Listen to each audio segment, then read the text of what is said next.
السلام علیکم۔ Social reform society آج ایک ایسی شخصیت کو پیش کرنے کا فخر حاصل کرنے جا رہی ہے جن کو ہم فخر اہل سنت الجماعت کہہ سکتے ہیں۔ یہ ہے محترم جناب صاحبزادہ سید کامران چشتی، گدی نشین خادم آستانہ عالیہ خواجہ معین الدین چشتی علیہ الرحمہ، اجمیر شریف۔ صاحبزادہ سید کامران چشتی صاحب، آج امت کا جو سب سے بڑا مسئلہ ہے، جس کو آپ کینسر کہہ سکتے ہیں، وہ ہے شادیوں کا مسئلہ، اور اس کے حل کے لیے اگرچہ کہ بے شمار تقاریر واعظ وغیرہ ہو چکے ہیں، لیکن جو معمولی سا حل ہے وہ یہ ہے کہ جب برائی کو دیکھو تو ہاتھ سے روکو۔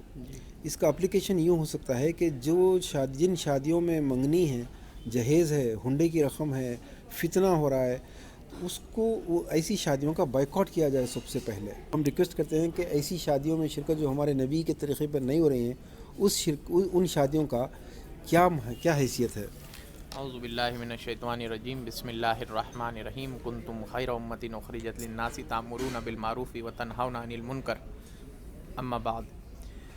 دیکھیں، سب سے ضروری چیز جو اس میں یہ ہے کہ خود جو مشائخین طریقت ہیں، علماء دین ہیں، جو بڑی خانقاہوں پر اور بڑے ممبروں پر فائز ہیں، ان کو چاہیے کہ سب سے پہلے وہ خود اسراف و تسریف سے، تبذیر سے اور زائد خرچوں سے جو ہیں نکاح میں جو آج ہو رہے ہیں، جن کی وجہ سے پورا معاشرہ بگاڑ پہ آ چکا ہے، وہ خود رکیں اور لوگوں کو بھی روکیں، اور ایسی شادیوں کا خود جانے سے بھی رکیں ایسی شادیوں میں، اور اپنے مریدین اور اپنے جو لوگ ہیں اور امت کے جو موجودہ حالات ہیں ان کو دیکھتے ہوئے مد نظر ایسے نکاحوں میں جانے سے، شرکت کرنے سے رکیں اور روکیں۔ یہ سخت ضروری ہے۔ علیم خان صاحب جس بات کو لے کر اٹھے ہیں، یہ معاشرتی نظام میں ایک بہت بڑا بگاڑ ہے، بہت بڑا خلفشار ہے۔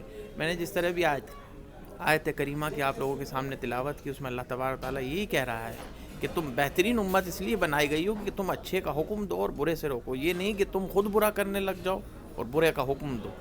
ہمارے لیے یہ ہے کہ ہم جس منصب پر فائز ہیں، اور میں اتنی بڑی گدی سے ہوں، بحمد اللہ تعالیٰ آپ کو بھی یہ حکم کرتا ہوں، بلکہ آپ لوگوں سے یہ التماس اور گزارش کرتا ہوں کہ جو بڑے گدیوں پر فائز ہیں، جو بڑے عہدہ داران ہیں، لیڈر ہیں، قائد ہیں اس امت کے، ان کو بھی چاہیے کہ اپنی شادیوں میں اسراف سے بیزار آئیں، اپنے آپ کو اسراف سے باز رکھیں، اور امت کو بھی سمجھائیں کہ اسراف سے باز رہیں، اور ایسے نکاحوں میں جن میں کروڑوں اور لاکھوں روپے کے خرچے ہو رہے ہیں اس میں شرکت سے باز رہیں اور باز رکھیں خود کو بھی۔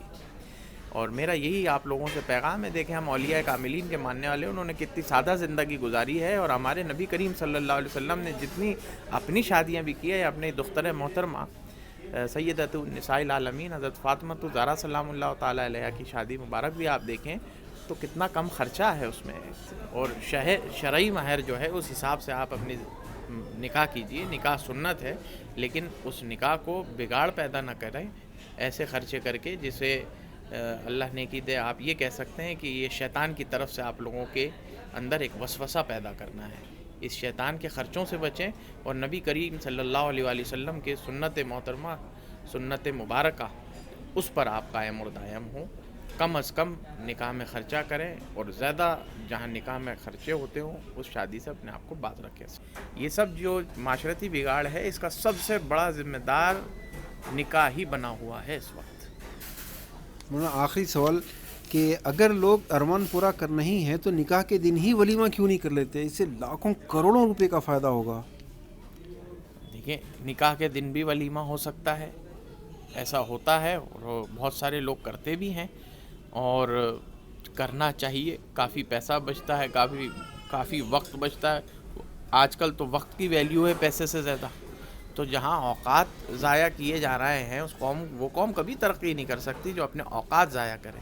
اور یہ 2 دن کی بات ہے شادی، اس کے اندر آپ اپنا 2 سال بلکہ 20 سال کا سرمایہ خرچ کر رہے ہیں، اور 20 سال کا وقت خرچ کر رہے ہیں، تو آپ یہ سمجھیے تو صحیح کہ آپ کس طرف جا رہے ہیں۔ آج قوم جو ہے، دنیا کی ترقی یافتہ قوم جو ہے، ان سب چیزوں سے کتنی آگے بڑھ چکی ہیں۔ آپ دیکھیں، ٹائم از اے منی، اور منی از اے ٹائم۔ جناب صاحبزادہ کامران چشتی صاحب، آپ کی زبان مبارک سے اگر ایک 2-4 لوگ بھی اس پر عمل کر لیں تو ہماری آخرت کامیاب ہو جائے گی. اور میں آپ کے لیے دل کی گہرائیوں سے شکریہ ادا کرتا ہوں. بہت بہت شکریہ. جزاک اللہ.